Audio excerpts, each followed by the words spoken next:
나이지리아 대통령의 충격 발언에 전 세계가 발칵 뒤집어졌습니다. 우리는 미국과 중국의 제안을 단호히 거절합니다. 새벽 2시 나이지리아 해군 안보 작전실이 긴급히 움직이기 시작했습니다. 한국이 제안한 단 한마디, 그 한마디로 인해 나이지리아 정부는 세계 최강 대국들과 등을 지는 극단적 결정까지 내리게 됩니다. 대체 한국이 제안한 것은 무엇이었을까요?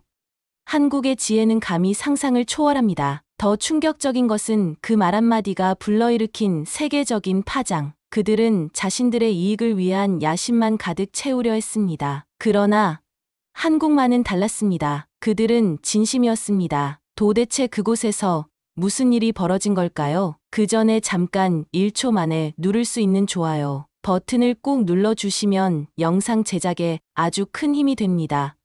그럼 바로 시작하겠습니다. 저는 사무엘 오비나라고 합니다. 38살, 미국과 나이지리아, 이중국적자죠. 제 아버지는 나이지리아 출신이었지만 미국과 캐나다에서 방산업체를 운영하셨어요. 어린 시절부터 아버지를 따라 미국 곳곳을 다니며 자랐습니다. 집 안 곳곳에는 아버지가 다루는 군사 장비 카탈로그들이 널려 있었고 저녁 식탁에서는 늘 각국의 군사 기술과 전략에 대한 이야기가 오갔어요. 자연스럽게 군인의 길에 관심을 갖게 됐죠. 아버지도 제가 군인이 되는 것을 적극 지지하셨습니다. 사무엘, 진짜 무기를 이해하려면 직접 써봐야 한다고 하시며 웨스트포인트 진학을 권하셨어요. 그렇게 웨스트포인트를 졸업했고 미 해군 전략사령부에서 특수전과 해상, 작전을 전문으로 하며 중령까지 진급했습니다. 지금은 나이지리아로 돌아와 대통령 직속 해양안보 수석 차관으로 일하고 있어요. 하지만 제가 여러분께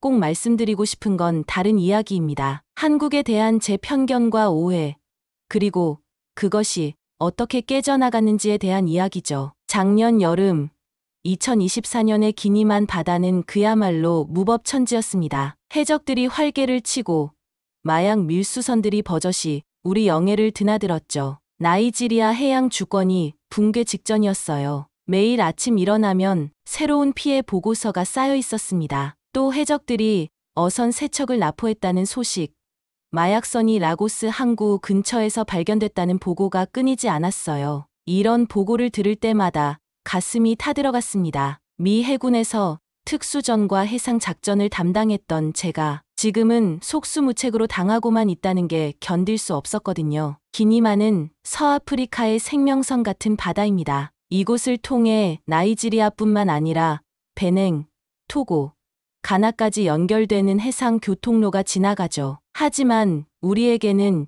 이 바다를 제대로 지킬 힘이 없었어요. 그런데 이 상황을 더욱 복잡하게 만든 건 제 개인적인 감정이었습니다. 웨스트포인트 시절 룸메이트였던 에이든 김 때문이었어요. 한국계 미국인이었던 그 친구와 저는 처음엔 정말 가까웠습니다. 함께 훈련하고 서로 의지하며 지냈죠. 밤늦게 전술 교본을 보며 토론하고 주말에는 함께 뉴욕으로 나가기도 했어요. 하지만 어느 날 중요한 해상 전술 시뮬레이션이 있었습니다. 저는 나름대로 완벽한 전략을 세웠다고 생각했어요. 적함의 이동 경로를 예측하고 우리 함대의 배치를 최적화했죠. 그런데 에이든이 교관과 동료들 앞에서 제 전략을 공개적으로 비판했습니다. 사무엘의 전략에는 치명적인 결함이 있다고 말했어요. 레이더, 음영 지역을 고려하지 않았다는 지적이었죠. 그 순간 제 얼굴이 화끈거렸습니다. 20여 명의 동기들이 모두 지켜보는 가운데 창피를 당한 거예요. 결국 시뮬레이션에서 제가 패배했죠. 에이든의 지적이 맞았거든요. 그날 이후로 저는 한국인에 대한 묘한 감정이 생겼습니다. 겉으로는 정중하지만 뒤에서는 계산적이고 믿을 수 없는 사람들이라는 생각이 박혔어요. 그 편견이 지금까지 제 마음속에 남아 있었습니다. 한국인은 위선자 같다는 인식이 깊숙이 뿌리내리고 있었죠. 돌이켜보면 정말 어리석었지만 그때는 그런 감정을 떨쳐낼 수 없었습니다. 에이든이 제 실수를 지적한 건 친구로서의 조언이었는데 저는 그걸 공격으로 받아들였던 거예요. 나이지리아로 돌아온 후에도 그 기억은 선명했습니다. 해양안보 수석 차관이 되어 각국과 협력할 일이 많아졌는데 유독 한국에 대해서만은 거부감이 있었어요. 한국 외교관들과 만날 때마다 에이든의 얼굴이 떠올랐죠. 정중한 미소 뒤에 숨겨진 계산을 읽으려 했어요. 기니만 상황이 악화되면서 저는 점점 절망감에 빠져갔습니다. 나이지리아는 아프리카 최대 경제대국이지만 해양 방어력은 형편없었어요. 우리 해군이 보유한 함정들은 대부분 1980년대 구형이었고 현대적인 레이더나 무기 체계는 꿈도 꿀 수 없었죠. 해적들이 사용하는 고속정보다도 느린 함정들로 어떻게 바다를 지킬 수 있겠어요. 매일 밤 집무실에서 기니만 지도를 바라보며 한숨을 쉬었습니다. 빨간 점으로 표시된 해적 출몰 지역이 날마다 늘어났어요. 우리 어민들은 바다에 나가기를 두려워했고 외국 상선들은 나이지리아 근해를 피해서 지나갔죠. 이대로는 나이지리아의 해양 주권이 완전히 무너질 것 같았습니다. 기니만 상황이 심각해지자 대통령께서 각국의 해양안보 협력을 요청했습니다. 여러 나라에서 도움을 주겠다고 나섰어요. 하지만 그들의 조건을 들어보니 기가 막혔습니다. 미국은 작전 지휘권과 군사기지 설치를 요구했어요. 프랑스는 주요 군항의 독점 사용권을 달라고 했죠. 중국은 해저, 광물 개발권과 자원 탐사 우선권을 조건으로 내걸었습니다. 러시아는 장비 공급, 독점 계약을 원했고요. 미국 측 제안서를 읽어보니 정말 황당했습니다. 기니만 작전 지휘권을 미군이 담당하고 라고스 항구 일부를 미군 기지로 사용하겠다는 내용이었어요. 50년간 임대한다는 조건이었죠. 이게 도움인가요? 아니면 식민지화인가요?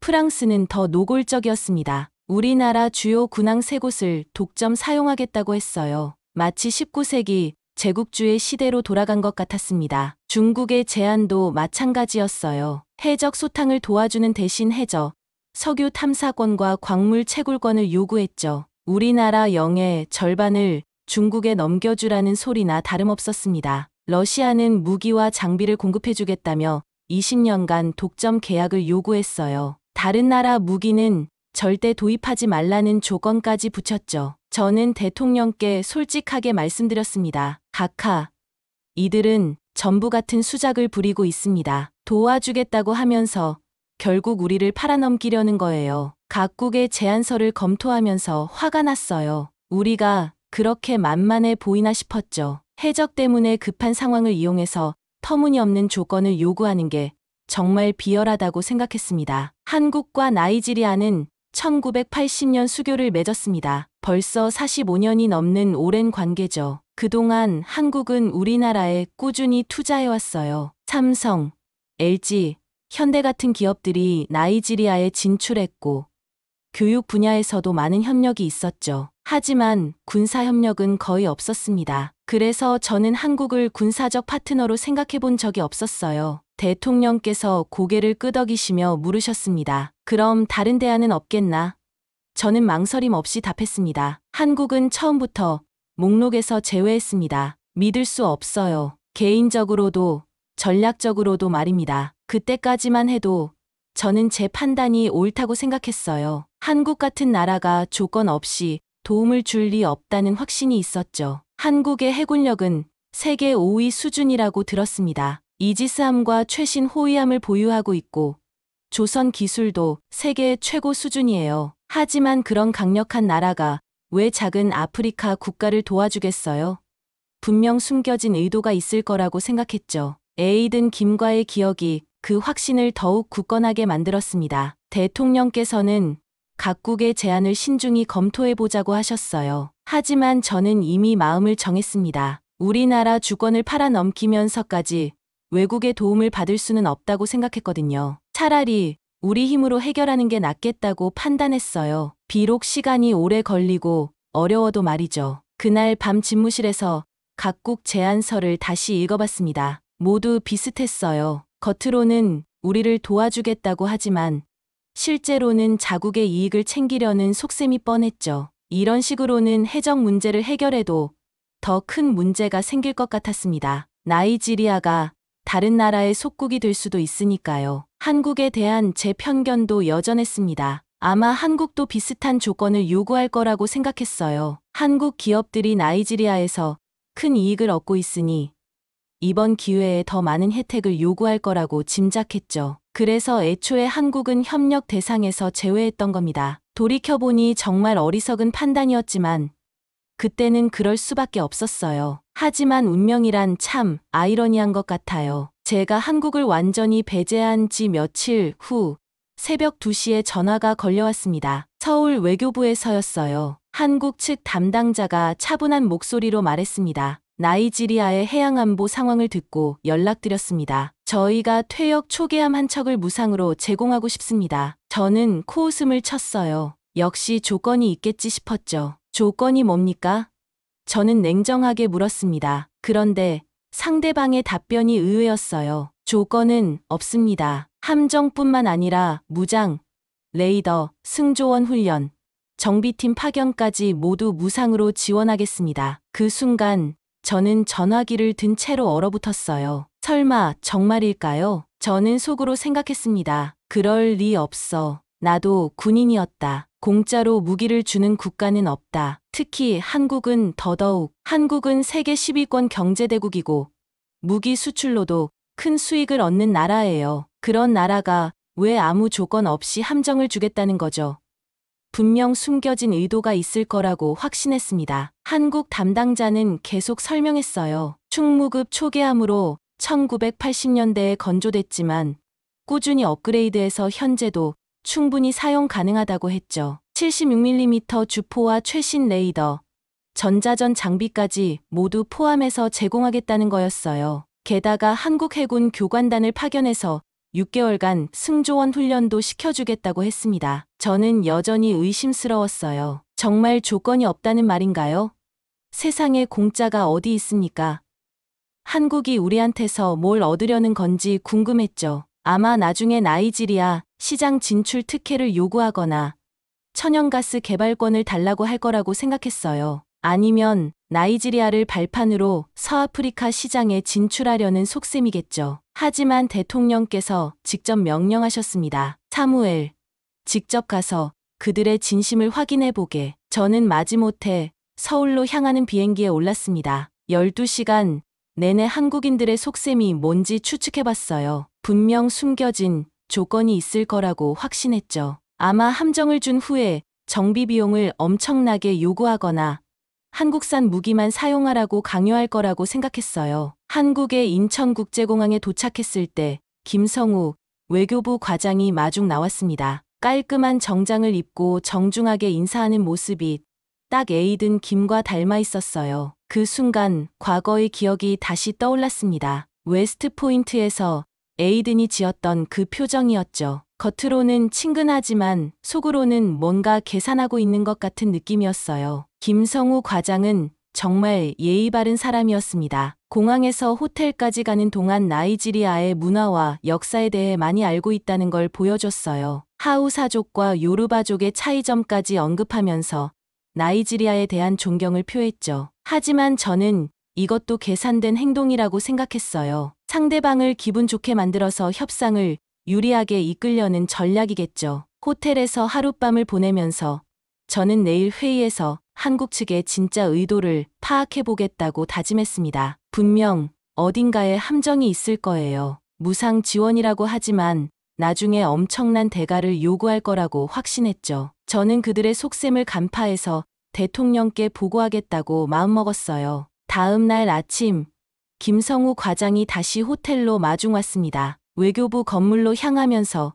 그는 한국과 나이지리아의 우정에 대해 이야기했어요. 45년간 이어온 양국 관계의 소중함을 강조했죠. 하지만 저는 이런 말들이 모두 거래를 위한 포장지라고 생각했습니다. 진짜 속내는 회의에서 드러날 거라고 생각했어요. 외교부 회의실은 생각보다 소박했습니다. 화려한 장식 없이 깔끔하게 정리된 공간이었어요. 김성우 과장과 몇 명의 관계자들이 앉아 있었죠. 그들은 모두 정중한 태도로 저를 맞아줬습니다. 하지만 저는 여전히 경계심을 늦추지 않았어요. 이런 친근한 분위기도 협상 전략의 일부라고 생각했거든요. 김성우 과장이 차분하게 말했어요. 사무엘 차관님, 저희는 조건이 없습니다. 진심만 있을 뿐이에요. 그의 눈을 바라보며 저는 또다시 에이든 김을 떠올렸습니다. 똑같은 미소였어요. 정중하지만 모든 걸 꿰뚫어보는 듯한 눈빛이었죠. 그 순간 오래된 기억이 파도처럼 밀려왔습니다. 웨스트 포인트에서의 그날이 생생하게 떠올랐어요. 에이든이 제 전략의 오류를 지적했던 순간 말이죠. 당시에는 창피하고 화가 났지만 나중에 실제 현장에 배치됐을 때 그 지적이 정확했다는 걸 깨달았어요. 에이든은 저를 망신주려던 게 아니라 진짜 도움을 주려고 했던 거였죠. 하지만 그때는 자존심이 허락하지 않았습니다. 김성우 과장의 설명을 들으면서도 저는 여전히 의심스러웠어요. 그는 충무급, 초계함의 재원과 성능에 대해 자세히 설명했습니다. 1200톤급으로 최대 속력 32노트, 76mm 주포와 40mm 기관포를 장착했다고 했어요. 대잠 로켓과 최신 레이더까지 모두 포함해서 무상으로 제공하겠다는 거였죠. 정말 조건이 없다는 말인가요? 저는 직접적으로 물어봤습니다. 김성우 과장은 미소를 지으며 답했어요. 네, 정말입니다. 다만 한 가지 부탁이 있다면 이 함정이 나이지리아 국민들을 위해 잘 사용되었으면 좋겠다는 것뿐입니다. 그 말을 들으며 저는 더욱 혼란스러워졌어요. 이게 정말 진심인 건가요? 한국 측은 함정 인도 일정까지 구체적으로 제시했습니다. 3개월 후 부산 해군기지에서 인수받을 수 있다고 했어요. 그 전에 나이지리아 해군 승조원 20명을 한국으로 초청해서 6개월간 훈련시켜주겠다고도 했죠. 숙식비와 항공료까지 모두 한국에서 부담하겠다는 거였어요. 저는 이해할 수 없었습니다. 한국이 이런 지원을 해서 얻는 게 뭔가요? 나이지리아는 한국에 비해 작은 시장이고 우리가 가진 자원도 한국이 꼭 필요로 하는 건 아니에요. 그럼 왜 이런 일방적인 지원을 하겠다는 거죠? 분명 나중에 큰 대가를 요구할 거라고 생각했어요. 회의가 끝나고 김성우 과장이 점심을 함께 하자고 제안했습니다. 한국 전통 음식점에서 불고기와 김치를 맛보며 이야기를 나눴어요. 그는 나이지리아의 문화에 대해 진심으로 관심을 보였습니다. 나이지리아 음악과 영화에 대해서도 많이 알고 있었죠. 하지만 저는 이것도 계산된 친근함이라고 생각했어요. 김성우 과장은 한국의 다른 나라 지원 사례도 소개해줬습니다. 필리핀, 콜롬비아, 케냐 등에 어떤 지원을 했는지 설명했어요. 모두 조건 없는 지원이었다고 강조했죠. 하지만 저는 여전히 믿기 어려웠어요. 세상에 공짜가 어디 있겠어요? 분명 숨겨진 의도가 있을 거라고 확신했습니다. 그날 저녁 호텔 방에서 저는 혼자 생각에 잠겼습니다. 오늘 만난 한국 관계자들은 모두 진심으로 보였어요. 하지만 에이든 김과의 기억 때문에 쉽게 믿을 수 없었죠. 한국인들의 정중함 뒤에 숨겨진 계산을 의심하게 됐거든요. 내일 더 자세한 이야기를 들어보고 판단하겠다고 마음먹었어요. 서울에서 보낸 3일 동안 저는 독자적으로 조사를 시작했습니다. 한국이 다른 나라에 어떤 지원을 했는지 알아봤어요. 인터넷을 뒤지고 각국 대사관에 연락하고 군사 전문가들과 통화했죠. 한국의 진짜 의도를 파악하기 위해서였어요. 분명 어딘가에 숨겨진 조건이 있을 거라고 생각했거든요. 필리핀 대사관에 먼저 연락했습니다. 한국이 필리핀에 어떤 지원을 했는지 궁금했어요. 담당자는 놀라운 이야기를 들려줬습니다. 한국이 남중국해 해적 소탕을 위해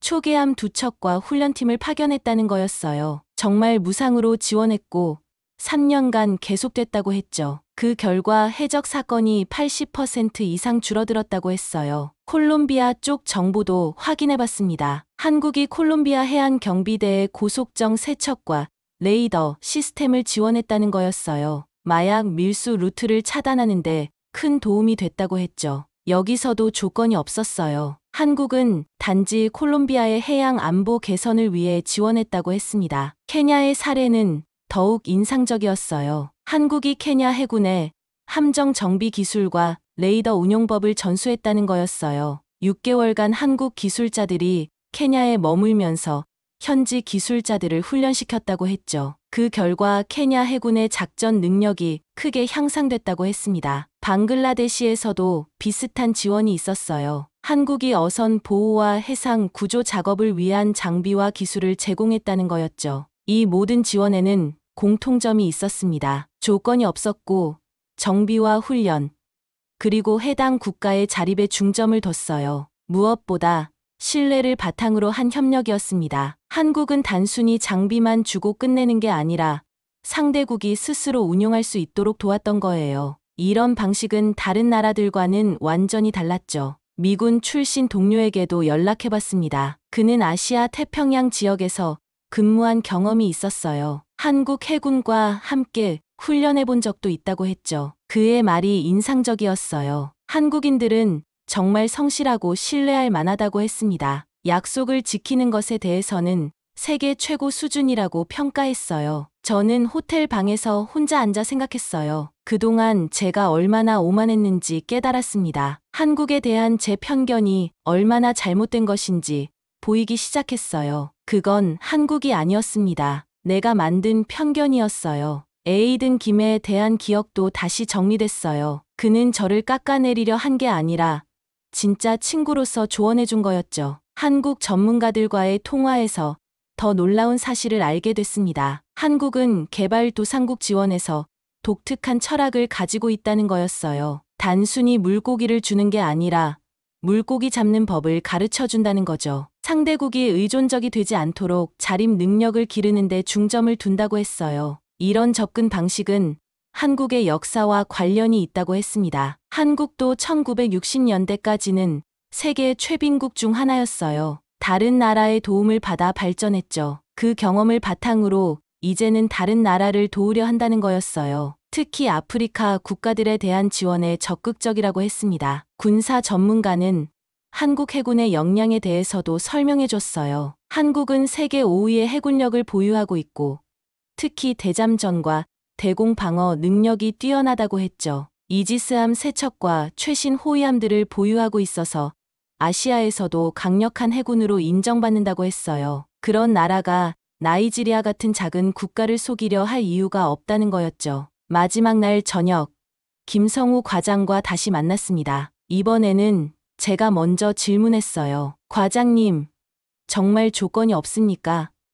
한국이 이런 지원을 하는 진짜 이유가 뭔가요? 김성우 과장은 잠시 생각하더니 진솔하게 답했어요. 차관님, 저희도 과거에 어려웠을 때 다른 나라의 도움을 받았습니다. 이제는 저희가 도울 차례라고 생각해요. 그는 계속 말했습니다. 나이지리아는 아프리카의 희망입니다. 2억 명이 넘는 인구와 풍부한 자원을 가진 나라죠. 하지만 해적 때문에 발전이 저해되고 있어요. 저희가 조금이라도 도움이 된다면 기쁠 것 같습니다. 그의 말을 들으며 저는 가슴이 뜨거워짐을 느꼈어요. 이게 진심이구나 싶었죠. 저는 그동안의 제 태도를 반성했습니다. 에이든 김에 대한 기억 때문에 한국 전체를 편견으로 바라봤던 거예요. 정말 어리석었죠.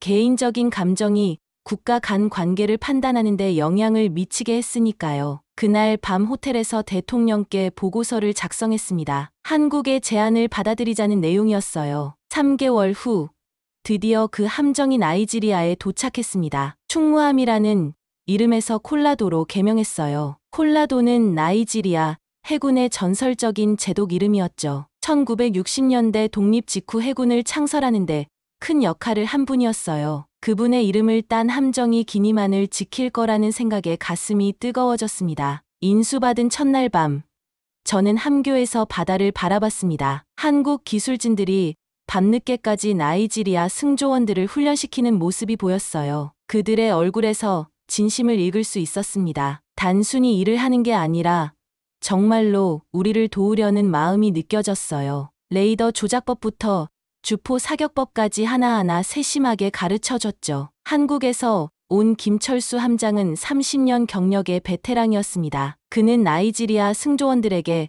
단순히 기술만 가르치는 게 아니라 해군 정신까지 전수하려 했어요. 바다를 지킨다는 것의 의미, 국민을 보호한다는 사명감에 대해 이야기했죠. 저는 그의 모습에서 진정한 군인의 품격을 봤습니다. 콜라도의 성능은 정말 놀라웠어요. 1980년대에 건조된 함정이지만 꾸준한 업그레이드를 통해 현대적 성능을 유지하고 있었죠. 76mm 주포는 5km 거리의 목표물을 정확히 타격할 수 있었고, 레이더는 50km 밖의 작은 목표물까지 탐지 가능했어요. 우리가 기존에 보유한 함정들과는 차원이 다른 성능이었습니다. 며칠 후 대규모 해적선단이 나타났다는 정보가 들어왔습니다. 30여 척의 해적선이 떼를 지어 우리 영해로 침입했어요. 이들은 과거 몇 차례 우리 해군과 교전했던 조직이었죠. 고속정과 중무장을 갖춘 위험한 집단이었습니다. 이번이 콜라도의 첫 번째 실전이었어요. 콜라도,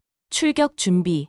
함교에서 명령이 떨어졌습니다. 한국에서 온 레이더 시스템이 완벽하게 작동했어요. 적의 위치가 실시간으로 파악됐죠. 해적선들이 V자 형태로 우리 함정을 포위하려 했지만 콜라도의 속력과 기동성 앞에서는 무용지물이었어요. 32노트의 최고 속력으로 적진을 뚫고 나가며 정확한 포격을 가했습니다. 전투가 시작됐습니다. 콜라도는 마치 바다의 맹수처럼 움직였어요. 정확한 포격으로 해적선들을 제압했죠. 76mm 주포의 위력은 상상 이상이었어요. 한 발 한 발이 명중할 때마다 해적선들이 폭발하거나 침몰했습니다. 40mm 기관포도 작은 고속정들을 효과적으로 무력화시켰어요. 30분 만에 마약선 5척을 격파하고 범죄 조직 수장을 생포했습니다. 해적들이 사용하던 무기들도 모두 압수했어요. 이들이 얼마나 많은 민간인을 위협했는지 생각하니 정의가 실현된 것 같아 기뻤습니다. 콜라도의 첫 작전이 이렇게 성공적으로 끝날 줄은 몰랐어요. 그 순간 CNN, BBC, 로이터 등 세계 언론들이 실시간으로 보도하기 시작했어요. 작은 아프리카 국가의 해적 소탕 작전이 전 세계의 주목을 받았습니다. 나이지리아 해군의 성공적인 작전이라는 제목으로 뉴스가 나갔어요. 하지만 저는 이 성공이 한국의 도움 덕분이라는 걸 잘 알고 있었습니다. 저는 함교에서 작전 보고를 들으며 고개를 숙였습니다. 가슴이 뜨거워졌어요. 미국 해군 장교였던 내가 몰랐구나. 진짜 강함은 힘이 아니라 신뢰였다는 것을. 콜라도의 성공은 단순히 무기의 성능 때문이 아니었어요. 한국이 보여준 진심과 신뢰 덕분이었죠. 그날 밤 저는 김성우 과장에게 전화를 걸었습니다. 과장님, 정말 고맙습니다. 제가 틀렸어요. 김성우 과장은 웃으며 답했어요. 차관님, 저희는 처음부터 조건이 없다고 말씀드렸잖아요. 그의 말을 들으며 저는 한국에 대한 제 생각이 완전히 바뀌었음을 깨달았습니다. 이제 한국은 나이지리아의 진정한 파트너였어요. 몇 달 후 UN 해양안보 정상회의에서 저는 대표 연설을 하게 됐습니다. 세계 각국의 해군 수뇌부와 정치인들이 모인 자리였어요. 뉴욕 UN 본부의 대회의장에는 80여 개국 대표들이 앉아 있었습니다. 저는 떨리는 마음으로 연단에 올랐어요. 나이지리아의 성공 사례를 전 세계에 알릴 기회였거든요. 마이크 앞에 서서 저는 떨리는 목소리로 말했습니다. 여러분, 한국은 나이지리아에 무기를 준 게 아닙니다. 우리 스스로 싸울 수 있는 믿음을 준 거예요. 그 순간 회의장이 조용해졌습니다. 모든 사람들이 제 말에 귀를 기울였어요. 저는 계속해서 한국의 지원 방식이 다른 나라들과 어떻게 다른지 설명했습니다. 한국은 아무 조건 없이 도움을 줬습니다. 기지 설치도, 자원 개발권도, 그 어떤 것도 요구하지 않았어요. 오직 우리가 스스로 설 수 있도록 도왔을 뿐입니다. 저는 콜라도의 성공 사례를 자세히 소개했어요. 30분 만에 해적선단을 무력화시킨 작전, 기니만의 안전이 크게 개선된 상황들을 설명했죠. 더 중요한 건 한국이 우리에게 기술을 전수해줬다는 점입니다. 단순히 함정만 준 게 아니라 운용법, 정비법, 전술까지 모두 가르쳐줬어요. 이제 나이지리아는 스스로 바다를 지킬 수 있는 능력을 갖게 됐습니다. 저는 목소리에 힘을 주며 이 점을 강조했어요. 연설이 끝나자 기립박수가 터져나왔습니다. 미국 해군 작전부장이 먼저 일어섰고 영국, 프랑스, 독일 대표들도 박수를 보냈어요. 심지어 중국과 러시아 대표들도 일어서서 박수를 쳤습니다. 저는 그 순간 한국의 접근 방식이 얼마나 특별한지 실감했어요. 그 자리에서 미국,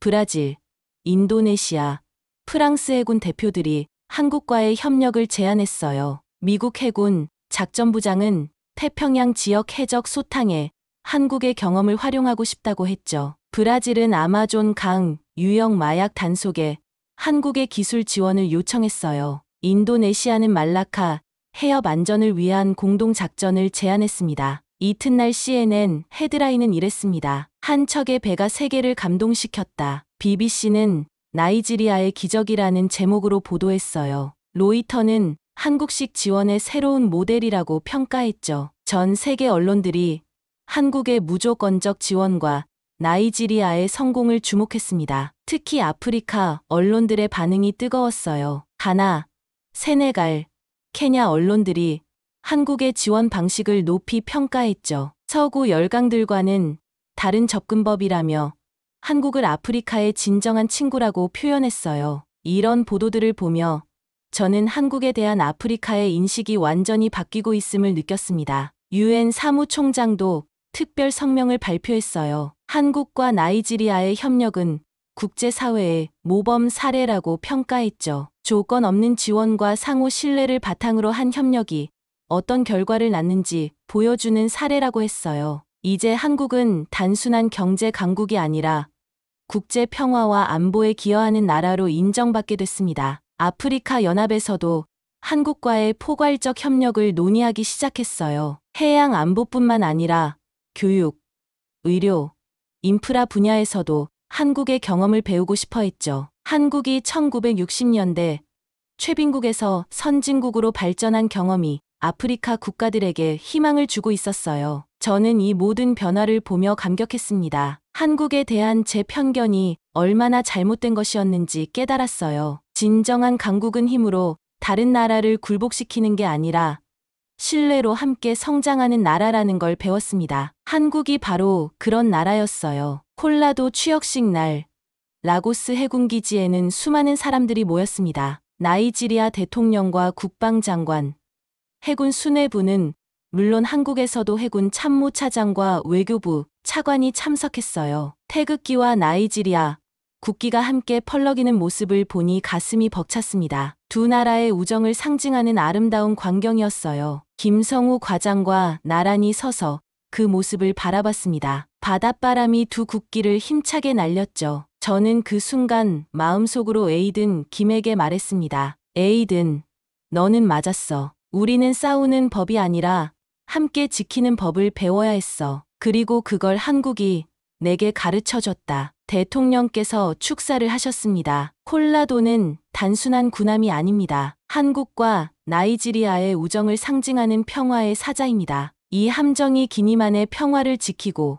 우리 국민들의 안전을 보장할 것입니다. 대통령의 말씀을 들으며 저는 가슴이 뜨거워졌어요. 한국 해군 참모차장도 감동적인 연설을 했습니다. 콜라도는 이제 나이지리아의 함정입니다. 하지만 이 함정에는 한국 해군의 정신도 함께 담겨 있습니다. 두 나라 해군이 바다에서 만날 때마다 이 우정을 기억하게 될 것입니다. 그의 말을 들으며 저는 한국의 진심을 다시 한번 느꼈어요. 취역식이 끝나고 콜라도가 첫 순찰에 나섰습니다. 저는 함교에서 기니만을 바라봤어요. 예전에는 해적들이 활개치던 이 바다가 이제는 평화로워 보였습니다. 콜라도의 존재만으로도 해적들이 감히 접근하지 못하고 있었어요. 정말 놀라운 변화였습니다. 승조원들의 모습도 완전히 달라졌어요. 한국에서 6개월간 훈련받은 그들은 이제 진짜 해군다운 모습을 보여줬습니다. 규율 있는 행동, 정확한 작업 수행,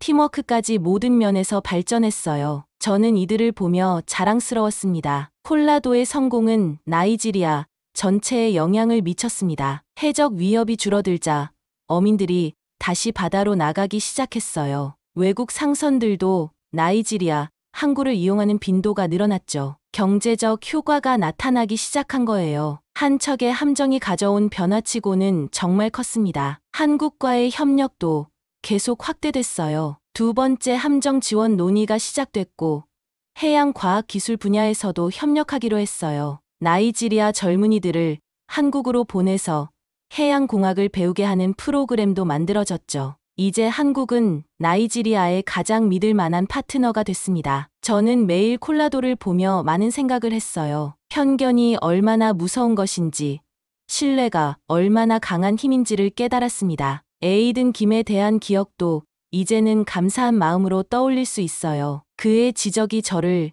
더 나은 군인으로 만들어줬으니까요. 한국 기술진들은 임무를 마치고 본국으로 돌아갔지만 그들이 남긴 것은 콜라도만이 아니었어요. 나이지리아 해군의 자신감, 국민들의 안정감, 그리고 한국에 대한 신뢰와 감사의 마음이었죠. 이런 것들은 어떤 돈으로도 살 수 없는 소중한 자산이었습니다. 콜라도가 바다를 향해 천천히 항해해 나가는 모습을 보며 저는 깨달았습니다. 한국은 단순히 배 한 척을 준 게 아니었어요. 신뢰라는 가장 소중한 가치를 수출한 거였죠. 지금도 콜라도는 기니만을 지키고 있습니다. 그리고 저는 매일 그 함정을 보며 배웁니다. 진정한 협력이 무엇인지, 신뢰가 얼마나 강한 힘인지를 말이에요. 한국, 신뢰를 수출하는 나라. 이제 저는 이 말의 진정한 의미를 압니다. 오늘의 사연은 여기까지입니다. 구독과 좋아요는 영상 제작에 아주 큰 힘이 됩니다. 오늘도